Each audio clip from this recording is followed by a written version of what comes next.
വിഷമം വരുന്നു. ഒരു മുല്ലപ്പൂ പോലും ഇയാൾ വാങ്ങിച്ചു തരുന്നില്ല ഗൈസ്. എനിക്ക് വാങ്ങിച്ചു തരാൻ പറയൂ ഗൈസ്. ലൈക്ക് സബ്സ്ക്രൈബ്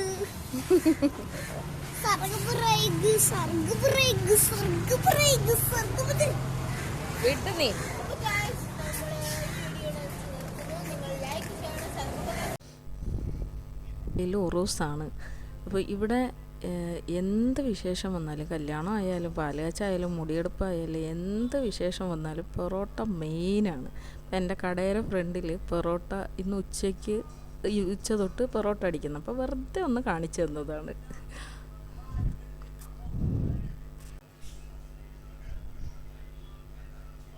ഇനി നാളെ രാവിലെ കൊടി ഉയർത്തും. അപ്പോൾ ഇതിലെ കൂടി ഇങ്ങനെ ആനയും കുതിരയൊക്കെ വരുമായിരിക്കും. നോക്കാം, ഞാൻ നാളെ ലൈവ് ഇട്ട് കാണിച്ചു തരാം കേട്ടോ.